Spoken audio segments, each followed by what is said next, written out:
नमस्कार, स्वागत है आपका राजकीय उच्च माध्यमिक विद्यालय धनवाड़ा की ओर से चलाई जाने वाली हिंदी ऑनलाइन क्लास में। आज हम समास पढ़ेंगे।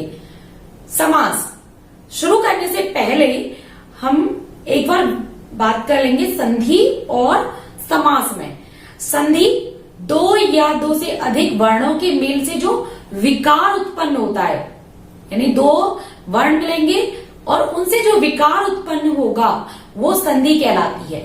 अब दो वर्णों के मेल से जो विकार उत्पन्न होता है तो वर्ण भाषा की वह छोटी से छोटी इकाई जिसको लिखा जा सके वह वर्ण कहलाते हैं, और वर्णों के मेल से जो विकार उत्पन्न होता है उसे संधि कहते हैं।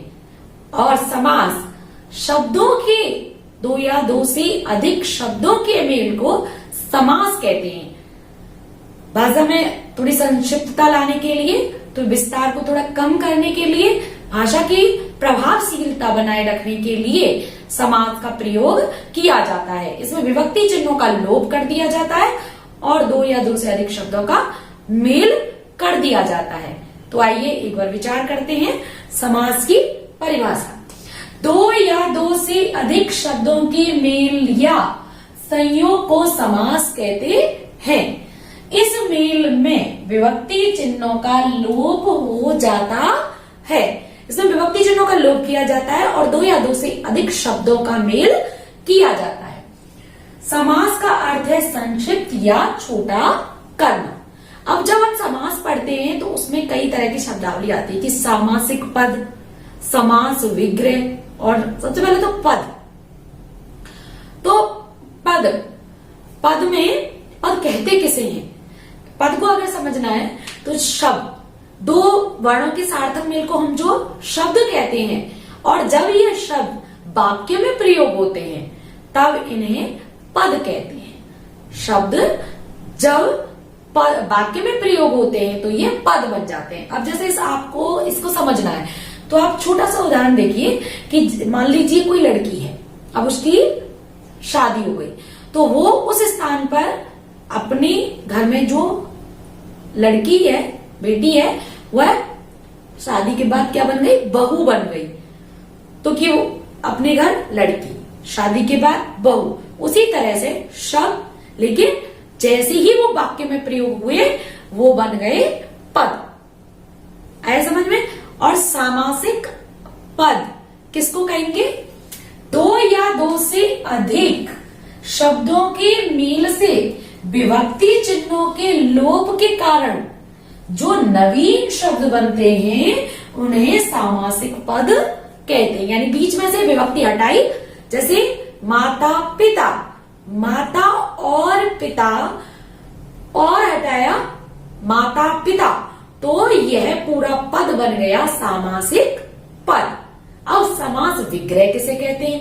जब जो सामासिक पद में विभक्ति चिन्ह लगा दिए जाते हैं, उसको लिखने का जो तरीका होता है उसको विग्रह कहते हैं। जैसे सामासिक शब्दों का संबंध व्यक्त करने वाली विभक्ति चिन्हों आदि के साथ प्रकट करने अथवा लिखने वाली रीति को समास विग्रह कहते हैं। यानी विभक्ति चिन्हों के साथ लिखने की रीति को, जो सामासिक पद हैं उनको विभक्ति चिन्हों के साथ जब लिख दिया जाता है तो वो समास विग्रह कहलाता है। प्रत्येक पद में, और जैसे पद की वाक्य में प्रयुक्त प्रत्येक सार्थक शब्द पद कहलाता है, और समस्त पद में मुख्यतः दो पद होते हैं, पूर्व पद और उत्तर पद। जैसे हमने कहा माता और पिता, उसका हम सामासिक पद बना रहे हैं माता पिता, तो इसमें प्रथम पद माता, उत्तर पद पिता। तो प्रत्येक समास की जब हम पढ़ेंगे तो इसमें कौन सा पद प्रधान होता है, कौन सा पद प्रधान नहीं होता, तो इस तरह से हम पूरी व्याख्या पढ़ेंगे। हम अब पढ़ेंगे समास के भेद। तो समास के 6 भेद माने गए हैं। मुख्य 6 भेद होते हैं: अव्ययी भाव समास, तत्पुरुष समास, कर्मधारय समास, द्विगु समास, द्वंद्व समास और बहुब्रीहि समास। अव्ययी भाव में प्रथम पद प्रधान होता है, तत्पुरुष समास में दूसरा पद प्रधान होता है। कर्मधारय समास में उपमेय, उपमान, विशेषण, विशेष्य का संबंध होता है। द्विगु समास में प्रथम पद संख्यावाची होता है। द्वंद्व में दोनों पद प्रधान होते हैं और बहुव्रीहि समास में एक भी पद, पहला व दूसरा कोई भी पद प्रधान न होकर अन्य पद प्रधान होता है। अब हम विस्तार से पढ़ेंगे। सबसे पहले पढ़ेंगे अव्ययी भाव समास। तो अव्ययी भाव समास की हम पहचान करने के लिए उसके किस तरह से पहचान कर सकते हैं, आइए देखते हैं कि अव्ययी भाव समास में प्राय पहला पद प्रधान होता है। जैसे यथाशक्ति, शक्ति के अनुसार, इसका प्रथम पद प्रधान होता है, अव्यय होता है। अब इसमें अव्यय पहला या संपूर्ण पद ही अव्यय हो सकता है और कई बार इसमें संस्कृत के उपसर्ग युक्त पद भी होते हैं। अब आइए देखते हैं कि पहला पद प्रधान होता है, पहला पद या पूरा पद अव्यय होता है। अब अव्यय मैंने कल एक वीडियो भी बनाया है अव्यय या अविकारी शब्द पे, तो वो आप वीडियो में देख सकते हैं। वे शब्द जिनमें लिंग, वचन, कारक, काल आदि के आधार पर परिवर्तन नहीं होता, वे अव्यय या अविकारी शब्द कहलाते हैं। तो जो अव्ययी भाव समास है उसकी पहचान करने का सबसे सरल तरीका तो यह है कि उसका या तो प्रथम पद या संपूर्ण पद ही अव्यय होगा। पहला पद या पूरा पद अव्यय होता है यदि एक शब्द की पुनरावृत्ति हो और दोनों शब्द मिलकर अव्यय की तरह प्रयुक्त हो तो वहां भी अव्ययी भाव समास होता है। जैसे घर घर, तो इसमें क्या हो रहा है, एक शब्द की पुनरावृत्ति हो रही है और पूरा पद ही क्या हो रहा है, अव्यय अव्यय की तरह प्रयुक्त में आ रहा है। घर घर, हाथों हाथ। तो इस तरह से यदि एक शब्द की क्या हो रही है, पुनरावृत्ति हो रही है और दोनों मिलकर ही अव्यय की तरह प्रयुक्त होते हैं, यानी उसमें लिंग, वचन, कारक, काल आदि के आधार पर परिवर्तन नहीं होता, संस्कृत के उपसर्ग युक्त पद भी अव्ययी भाव समास होते हैं। अब जैसे प्रतिदिन, तो प्रति संस्कृत का उपसर्ग है, प्रत्यक्ष में भी प्रति संस्कृत का उपसर्ग है। तो उपसर्ग से युक्त वाक्य शब्द भी अव्ययी भाव समास में आते हैं, यानी अव्यय, उपसर्ग इनका जिसमें प्रयोग होता है और जिसका प्रथम पद प्रधान होता है वे समास अव्ययी भाव समास होते हैं। जैसे यथाशक्ति, शक्ति के अनुसार, प्रतिदिन, प्रत्येक दिन या दिन दिन, प्रत्यक्ष, अक्ष के आगे, आजीवन, जीवन भर। अब जैसे घर घर, ये अव्यय नहीं है लेकिन समस्त पद एक अव्यय की तरह प्रयोग में आता है। बेखबर, बिना खबर के, तो इसमें प्रथम पद अव्यय हो सकता है या पूरा का पूरा पद भी अव्यय हो सकता है, यानी प्रथम और उत्तर पद मिलके अव्यय की तरह काम में आ सकते हैं। तो अव्ययी भाव समास की 4 प्रमुख बिंदु हैं जिनसे पहचान की जा सकती है। पहला पद प्रधान होता है, पहला पद या दूसरा पद अव्यय होता है या पूरा पद, यदि एक शब्द की पुनरावृत्ति हो और दोनों शब्द मिलकर, जैसे घर घर। अब जैसे द्वंद्व समास को ले, उससे तुलना करते हैं, तो द्वंद्व समास में 2 आवृत्ति होती भी है तो लेकिन उसमें दोनों पद प्रधान होते हैं और अव्यय की तरह प्रयोग में नहीं आते। जैसे घर घर, घर के बाद घर। तो इस तरह से इसमें क्या हो रहा है कि पूरे एक शब्द की पुनरावृत्ति हो रही है लेकिन पूरा का पूरा पद अव्यय की तरह, अविकारी शब्द की तरह प्रयोग में आ रहा है। तो यदि एक शब्द की पुनरावृत्ति हो और दोनों शब्द मिलकर अव्यय की तरह प्रयुक्त हो वहां भी अव्ययी भाव समास होता है। संस्कृत के उपसर्ग युक्त पद भी अव्ययी भाव समास होते हैं। जैसे यथाशक्ति, प्रतिदिन, प्रत्यक्ष, आजीवन, घर घर, बेखबर। इस तरह से इसके उदाहरण हैं। देखिए, जब भी आप समास पढ़ें, समास की परिभाषा और उसकी विशेषताएं पढ़ सकते हैं, लेकिन समास को और अच्छे से समझने के लिए आप उसकी प्रैक्टिस प्रश्न अवश्य करें, क्वेश्चन की प्रैक्टिस अवश्य करें, उससे और समझ में, डिटेल में समझ में आता है। तो अब हम पढ़ेंगे तत्पुरुष समास है कि जब समास में पहला पद गौड़ व दूसरा पद प्रधान होता है, इसमें कारक के विभक्ति चिन्हों का लोप होता है। कर्ता व संबोधन कारक को छोड़कर, कर्ता कारक और संबोधन कारक उनको छोड़कर बाकी के 6 कारक चिन्हों का प्रयोग किया जाता है। इसलिए 6 कारकों के आधार पर इस समास के भी 6 भेद माने जाते हैं। कारक, आइए देखते हैं। कारक यानी करने वाला, संज्ञा या सर्वनाम पद का संबंध वाक्य में प्रयुक्त अन्य पदों, विशेषकर क्रिया से जो बताता है, क्रिया से जो जाना जाता है, उसे कारक कहते हैं। यानी वाक्य के संज्ञा और वाक्य में प्रयुक्त संज्ञा और सर्वनाम का संबंध अन्य पदों से या विशेषकर क्रिया से बताता है, उसे कारक कहते हैं। और तत्पुरुष समास में कारक चिन्हों का प्रयोग किया जाता है। अभी क्योंकि कारक का टॉपिक नहीं है, फिर भी कर्ता ने कर्म को कर्ण से, संप्रदान के लिए अपादान से अलग होने के लिए संबंध काकी रे रारी रे, अधिकरण मैं पे पर और संबोधन ए ओ अरे। तो संबोधन और कर्ता कारक को छोड़ दिया जाता है। अब बार बार विभक्ति का भी बात आती है, तो चलते हुए हम विभक्ति भी देख लेते हैं कि कारक को प्रकट करने के लिए संज्ञा यस के सर्वनाम, संज्ञा या सर्वनाम के साथ जो चिन्ह लगाया जाता है, कारक को प्रकट करने के लिए कौन सा कारक है, उसको प्रकट करने के लिए संज्ञा या सर्वनाम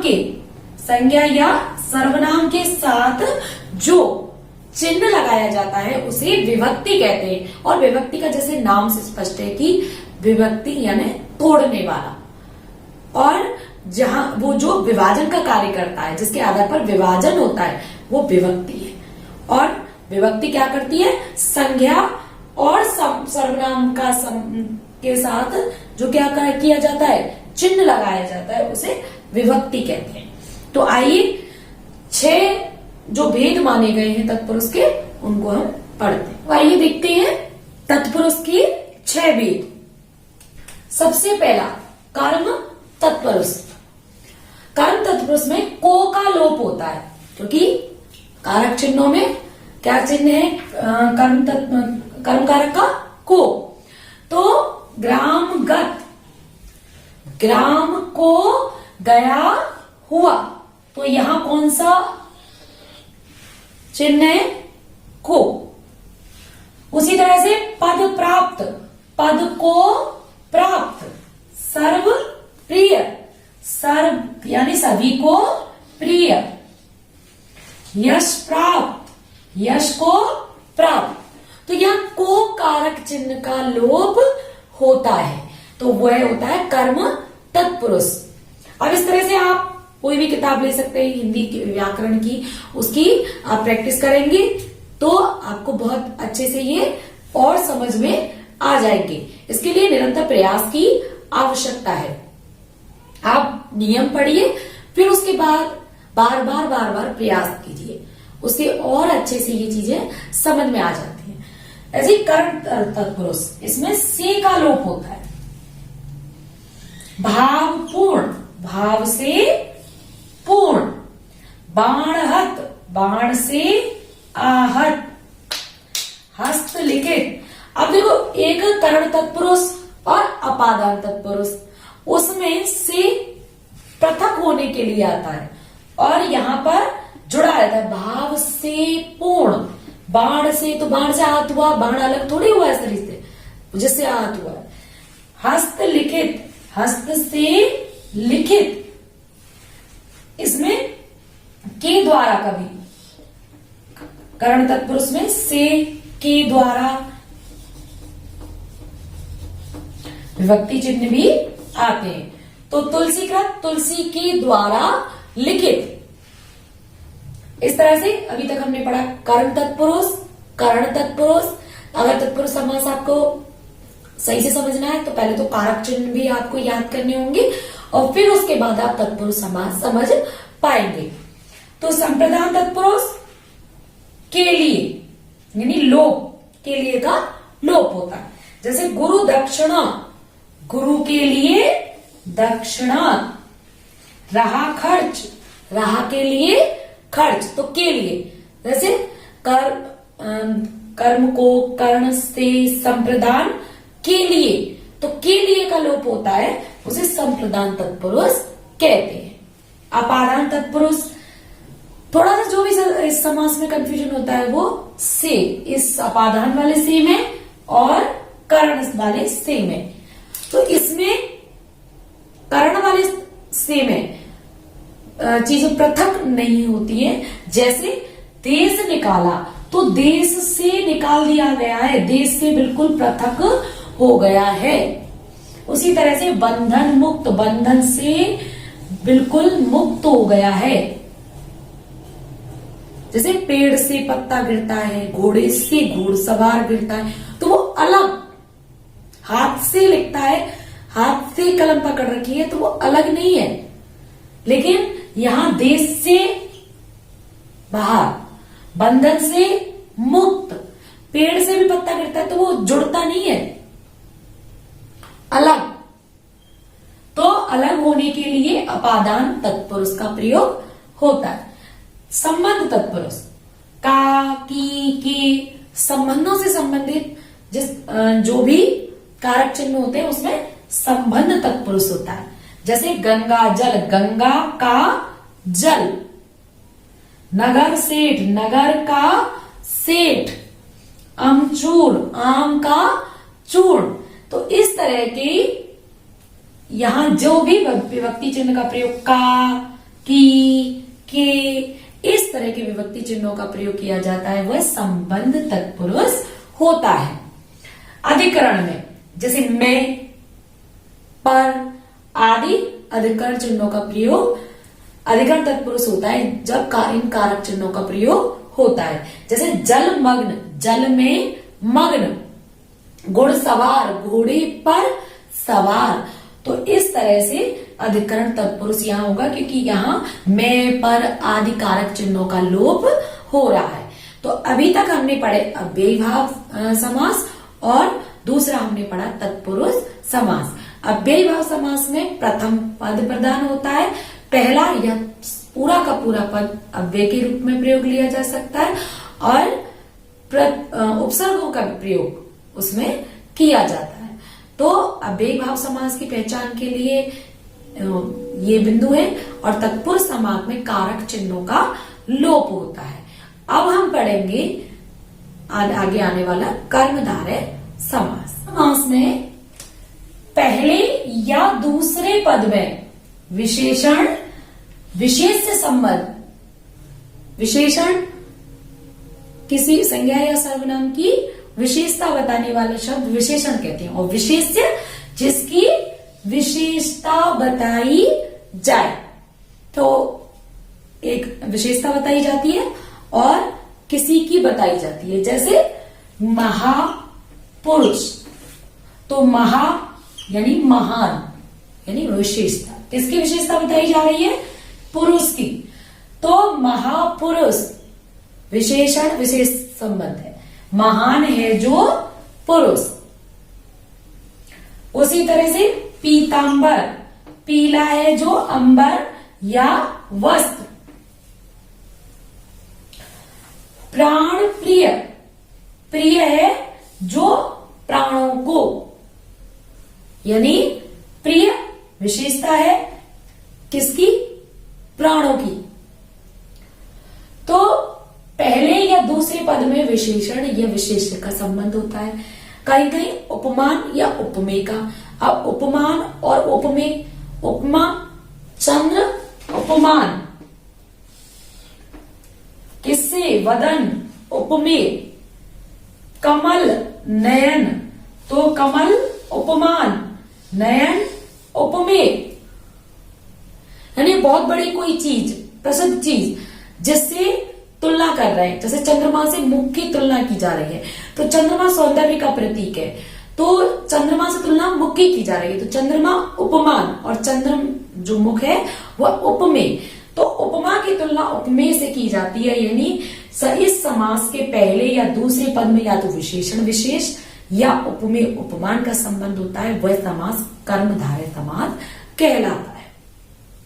तो महापुरुष, पीतांबर, प्राण प्रिय, चंद्रवदन, कमल नयन, विद्याधन, विद्यारूपी, इसमें विग्रह में कई शब्द अक्सर रूपी का भी प्रयोग किया जाता है, जैसे विद्याधन, विद्यारूपी धन, भवसागर, जैसे भवरूपी सागर। तो कर्मधारय की विशेषता, इस समास के पहले या दूसरे पद में विशेषण विशेष्य या उपमान उपमेय का संबंध होता है, उसे कर्मधारय समास कहते हैं। महापुरुष, पीतांबर, प्राण प्रिय, चंद्रवदन, कमल नयन, विद्याधन, भवसागर, इस तरह के शब्द कर्मधारय समास के उदाहरण हैं। अब हम पढ़ेंगे द्वंद्व समास।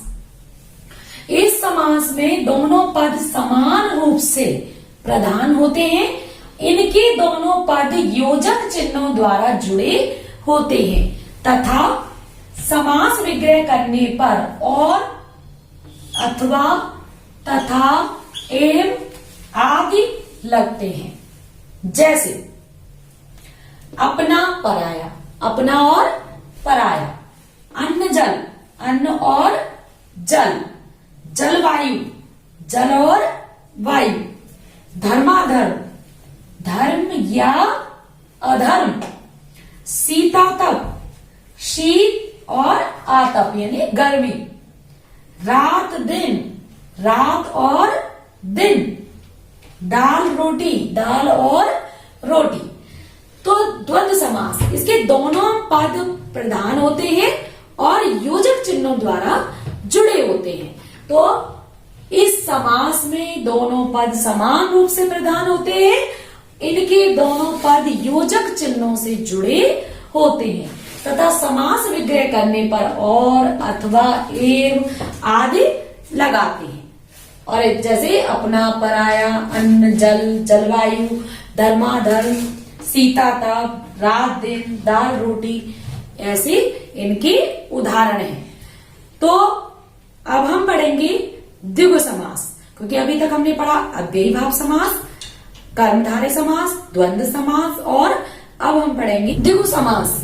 इस समास में प्रथम पद संख्यावाचक अर्थात गणनाबोधक होता है तथा दूसरा पद प्रधान होता है, क्योंकि इसमें बहुधा यह जाना जाता है कि इतनी वस्तुओं का समूह है। तो इसमें प्रधान तो होता है दूसरा पद और प्रथम पद जो होता है वह संख्यावाची होता है। लेकिन कई बार अपवाद इसमें भी देखे जाते हैं जिसमें पीछे संख्यावाची दिए होते हैं, उनका भी हम अध्ययन करेंगे। सबसे पहले हम देख लेते हैं कि प्रथम पद संख्यावाची होता है, जैसे त्रिमूर्ति, तीन मूर्तियों का समूह, त्रिभुज, तीन भुजाओं का समूह, नवरात्र, 9 रातों का समूह।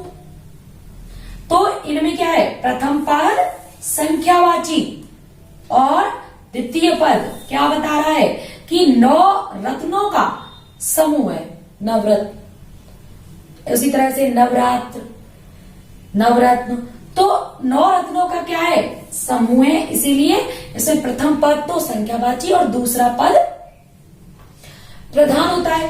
अब कुछ अपवाद भी हैं, जैसे जिनमें संख्यावाची पीछे का पद होता है, जैसे पक्ष द्वय, 2 पक्षों का समूह, तो ये अपवाद में शामिल है।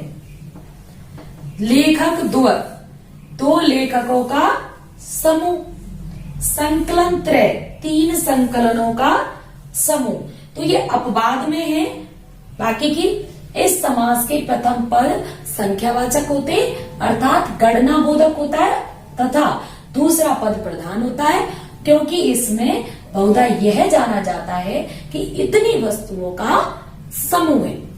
तो अभी तक हमने पढ़ा अव्ययी भाव समास, तत्पुरुष समास, कर्मधारय समास, द्वंद्व समास, द्विगु समास, और अब हम पढ़ेंगे बहुव्रीहि समास। जिस समास में पूर्व पद व उत्तर पद दोनों ही गौण हो, यानी ना पूर्व पद प्रधान हो ना उत्तर पद, एक अन्य पद ही, यानी उसके शाब्दिक अर्थ को छोड़कर एक अन्य अर्थ निकले, उसे बहुव्रीहि समास कहते हैं। जिसका जो भी प्रथम पद हो और उत्तर पद हो, उनके दोनों शाब्दिक अर्थ से कोई अर्थ ही ना निकले, एक अन्य अर्थ निकले, वो बहुव्रीहि समास होता है। जिस समास में पूर्व पद व उत्तर पद दोनों ही गौण हो, अन्य पद प्रधान हो और उसके शाब्दिक अर्थ को छोड़कर एक नया अर्थ निकले, वह बहुव्रीहि समास कहलाता है। लंबोदर, लंबा है उदर यानी पेट। अब इसके शाब्दिक अर्थ से अर्थ नहीं निकल रहा है, बल्कि लंबोदर कहते हैं गणेश जी को। घनश्याम, घन जैसा श्याम यानी काला, नहीं अर्थ निकल रहा है, ये रूढ़ हो चुका है कृष्ण के लिए। नीलकंठ, नीला है कंठ, नीला कंठ है जिसका, शिव। महावीर, महान है जो वीर, हनुमान। तो बहुव्रीहि समास की विशेषता है न प्रथम पद न उत्तर पद, अन्य पद जिसमें प्रधान होता है वह बहुव्रीहि समास होता है। अब तक हमने पढ़े अव्ययी भाव समास, जिसमें प्रथम पद प्रधान होता है, प्रथम या पूरा का पूरा पद अव्यय होता है, उसमें प्रथम पद उपसर्ग हो सकता है, और जो तो वह समास अव्ययी भाव समास कहलाता है। तत्पुरुष समास में दूसरा पद प्रधान होता है और कारक चिन्हों का लोप होता है, तो वह तत्पुरुष समास होता है। और द्वंद्व समास में दोनों पद प्रधान होते हैं और योजक चिन्हों के द्वारा जुड़े होते हैं। कर्मधारय समास में विशेषण विशेष्य या उपमेय और उपमान का संबंध होता है, और द्विगु समास में प्रथम पद संख्यावाची होता है, और बहुव्रीहि समास में न प्रथम पद न द्वितीय पद, अन्य पद प्रधान होता है। इस तरह से हमने पढ़े 6 समास। अब इसमें हमें जब हमने नियम तो पढ़ लिए, कुछ उदाहरण भी मैंने दिए हैं, लेकिन ज्यादा से ज्यादा इसमें उदाहरण की प्रैक्टिस करनी होती है, तो उससे हमारे और अच्छे ये समझ में आ जाते हैं। क्योंकि इसको और समझने के लिए बार बार हमें उदाहरणों को देखना पड़ेगा और थोड़ा उस पर विचार करना पड़ेगा, ये किस में होगा किस में नहीं जाएगा। तो आप निरंतर बने रहिए। अब हम थोड़ा सा इसमें अंतर बता देते हैं कि जैसे द्विगु समास में और बहुव्रीहि समास में कई बार अंतर होता है। तो द्विगु समास में प्रथम पद संख्यावाची होता है, कोई अपवाद स्वरूप अंतिम पद संख्यावाची होगा, लेकिन प्रथम पद संख्यावाची होता है।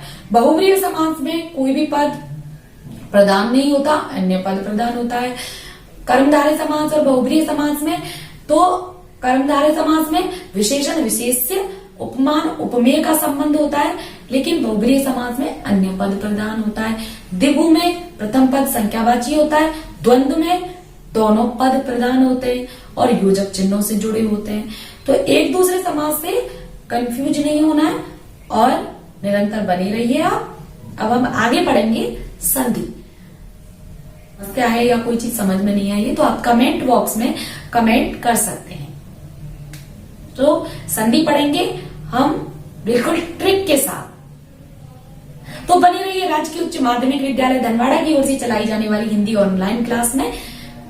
नमस्कार।